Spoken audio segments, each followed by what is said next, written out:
Bonjour mesdames et messieurs, bienvenue dans ce journal. Mimi Ould Cheikh, le principal commanditaire de l'attaque terroriste perpétrée le 13 mars 2016 à Grand-Bassam, a été arrêté dans la nuit du 9 au 10 janvier 2017 par les forces françaises Barkhane dans les environs de la ville Gossi dans le nord Mali. Cette arrestation marque une étape importante dans l'attaque qui avait déjà permis d'arrêter des complices sur les territoires ivoiriens et malien. Le gouvernement ivoirien exprime sa reconnaissance aux autorités maliennes et les forces françaises Barkhane pour cette importante arrestation. Le gouvernement rassure que tout est mis en œuvre pour que justice soit faite pour toutes les victimes de l'attaque terroriste du 13 mars 2016 à Grand-Bassam. Pour le gouvernement, le ministre d'État, ministre de l'Intérieur et de la Sécurité, Ahmed Bakayoko. Le ministre des Affaires étrangères du Botswana a rendu visite hier jeudi au président de la République Alassane Ouattara. Cette visite pour informer le chef d'État de sa candidature à l'élection pour la succession de l'actuelle présidente de la Commission de l'Union africaine, Dlamini Zuma. Le compte-rendu est signé Viviane Haïm. La ministre des Affaires étrangères du Botswana, Dr Polonomi Venson Moïtoa, figurait parmi les 4 candidats en compétition lors de l'élection pour la succession de la présidente de l'Union africaine, Nkosazana Dlamini Zuma, qui s'est tenue au cours du 27e sommet de l'Union africaine en juillet 2016 à Kigali au Rwanda. Élection qui, faute d'un vainqueur, a été reportée au 28e sommet de l'Union africaine qui se tiendra en fin de ce mois de janvier à Addis Abeba. En lice une fois encore, la ministre des Affaires étrangères du Botswana est venue informer le chef de l'État ivoirien de sa candidature. Je suis venu rencontrer le président de la République qui m'a reçu en audience et l'objet de cette rencontre était pour moi de lui signifier que je suis candidate à l'élection de la présidence de la Commission de l'Union africaine. Évidemment, il y a plusieurs autres candidats qui sont certainement venus rencontrer le président Ouattara. Et donc, vous comprendrez très bien que je ne puisse pas vous dire le contenu exact de nos discussions. Cette élection prochaine s'annonce très disputée. Pour l'heure, 6 candidats déclarés sont annoncés. Nommé lundi dernier à la tête de la police nationale, le commissaire divisionnaire-major Youssouf Kouyaté a pris officiellement, hier jeudi, il a pris officiellement fonction. Vous le voyez en image, en remplacement de l'administrateur général Bredombia, la passation des charges a eu lieu à l'école de police à Cocody en présence du ministre d'État, le ministre de l'Intérieur et de la Sécurité, Ahmed Bakayoko.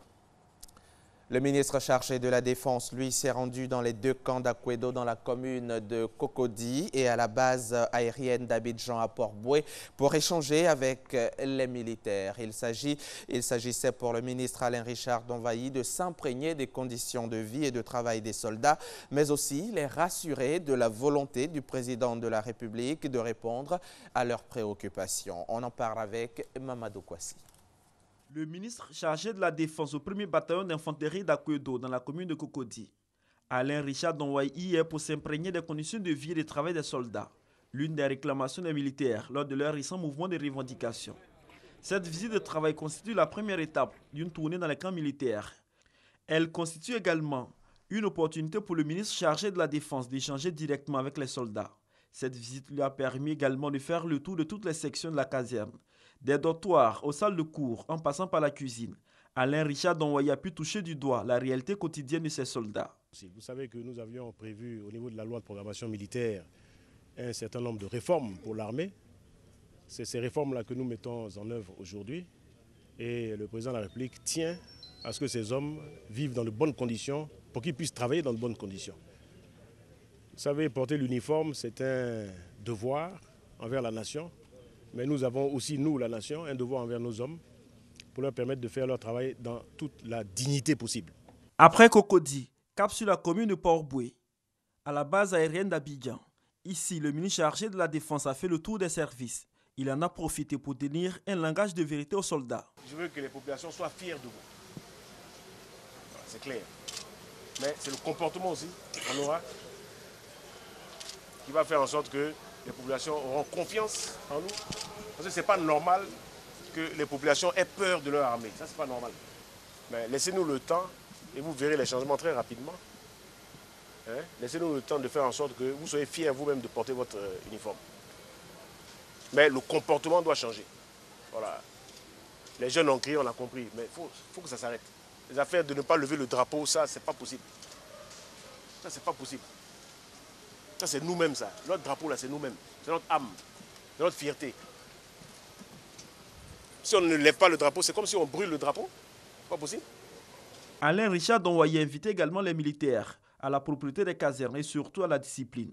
Après le 1er bataillon d'infanterie d'Akuedo et la base aérienne d'Abidjan, Alain Richard Donwaye et son équipe se rendront dans les autres casernes pour échanger avec les soldats afin de leur présenter les nouveaux projets entamés par le président de la République, Alassane Ouattara, en leur faveur. Reportage signé Mamadou Kouassi. Un petit mot d'agriculture en bref et en images. Le Conseil du café-cacao fait face à la lenteur constatée dans l'exportation du cacao dans les ports de San Pedro et d'Abidjan. Le mardi dernier, une importante réunion s'est tenue à cet effet.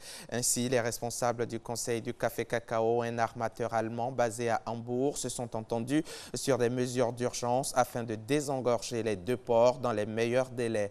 En effet, depuis quelques jours, les productions étaient bloquées au port d'Abidjan et de San Pedro.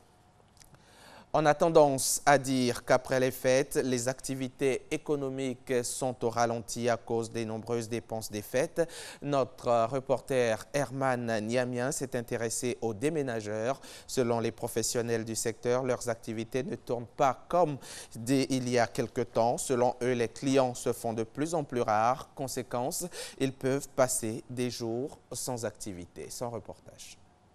Cocody Engrais Pétro-Ivoire, une file de camions de transport de bagages en stationnement. Les propriétaires attendent d'éventuels clients. Depuis le début de ce mois de janvier, selon eux, leurs activités tournent au ralenti. Souvent, on peut faire 4 voyages, 5 voyages, 6 voyages souvent aussi. Mais en janvier, là-bas, on peut faire des courses, on vient garer jusqu'à la nuit. C'est que si, c'est un peu bizarre, quoi. L'argent se faisant rare dans la poche des populations, elles n'ont donc pas la tête au déménagement qui, à n'en point douter, occasionne des dépenses. Conséquence, les propriétaires de véhicules de déménagement se tournent les pouces. Nous sommes dans le mois de janvier. Quand les clients viennent, ils disent que non, qu'ils ont tout dépensé. Donc, avec les prix même, souvent, même, ça ne nous arrange pas, mais on oublie de faire. Mais les clients, même, malgré tout ça, même, les clients ne sortent même pas. Si c'est ici, Cocody, nous on peut faire ça 20 000 déménagements, si on peut faire 20 000. Parce qu'il y a les clients qui viennent, que c'est pour prendre moto, des motos comme ça. Si c'est en plein rien, je gagne au moins 15 000. Moussa connaît un déménageur ici aux deux plateaux depuis 4 ans. Il vit cette amère expérience chaque année à la même période. Il est 15 h et il souligne qu'il n'a fait qu'une seule course. Aujourd'hui, ça allait à Belleville, ça allait faire une course de 10 000 seulement. Si mon camion, on est 3, mon chauffeur là et mon collègue, mais ça ne va pas d'abord. C'est que si on attend, comme la journée n'est pas encore finie, tous les janvier c'est comme ça. Mais quand janvier passe, on commence à se rattraper un peu. Même si cette période des fêtes de fin d'année a un impact négatif sur les activités, les déménageurs révèlent tout de même que les milieux de mois sont toujours difficiles pour eux. C'est pourquoi ils gardent espoir que leurs activités vont reprendre en plein temps dès la fin de ce mois. Le sommet Afrique-France de Bamako doit commencer ce vendredi 13 janvier dans la capitale malienne.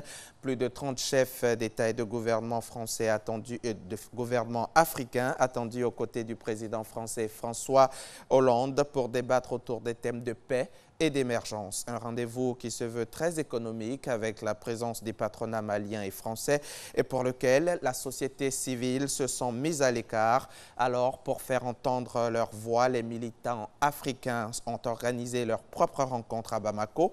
Une réunion de la société civile aura lieu avant l'ouverture du sommet. Les 7 candidats à la primaire élargie du PS ont affiché leurs divergences jeudi soir, notamment sur le bilan de François Hollande, la loi de travail et le revenu universel.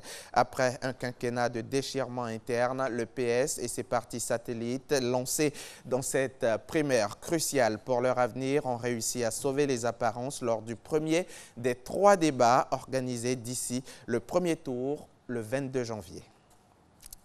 Aux États-Unis, Donald Trump a tenu ce mercredi 11 janvier sa première conférence de presse depuis le mois de juillet dernier devant au moins 250 journalistes. Il confirme la construction du mur à la frontière mexicaine pour empêcher les Mexicains justement d'entrer clandestinement aux États-Unis. Concernant le piratage du Parti démocrate, il pense que c'était la Russie.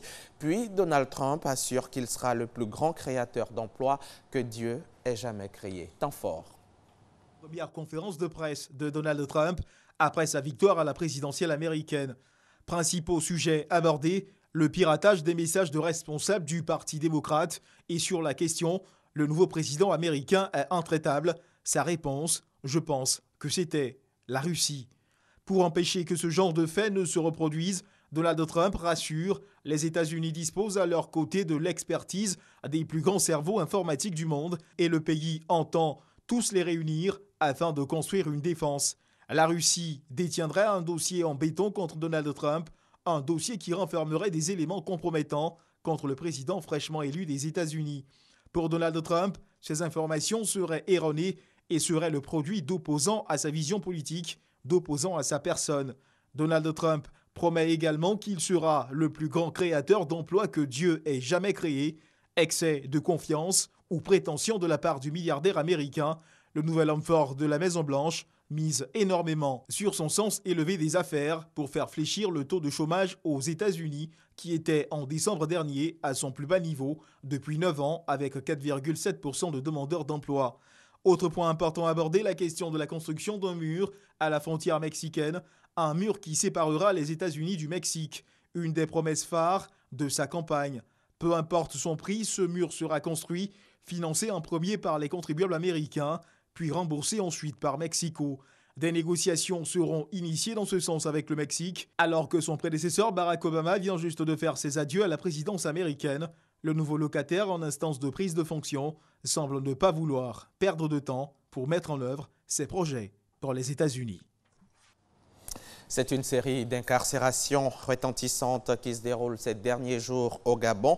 Magloire Ngambia, qui cumulait 6 ministères sous le premier septennat d'Ali Bongo, a été incarcéré. S'est ajouté Blaise Wada, qui gérait un projet d'assainissement de Libreville financé par l'Union européenne. Une autre personnalité les a désormais rejoints. Limogé jeudi 9 janvier, l'ex-ministre du pétrole, Étienne Dieudonné Ngoubou, dort maintenant en prison. Au Sénégal, un tribunal spécial africain juge en appel l'ex-chef de l'État tchadien Hissène Habré à Dakar. Il est jugé pour crime contre l'humanité. Au terme de 4 jours de débat en l'absence de l'accusé, le tribunal a indiqué que pour sa décision sera rendue le 27 avril. Le verdict sera définitif. En cas de condamnation, Hissène Habré, 74 ans, purgera sa peine au Sénégal ou dans un autre pays de l'Union africaine. Fin de ce journal. Bonne journée de vendredi 13 sur RTI 1. Merci Hamza.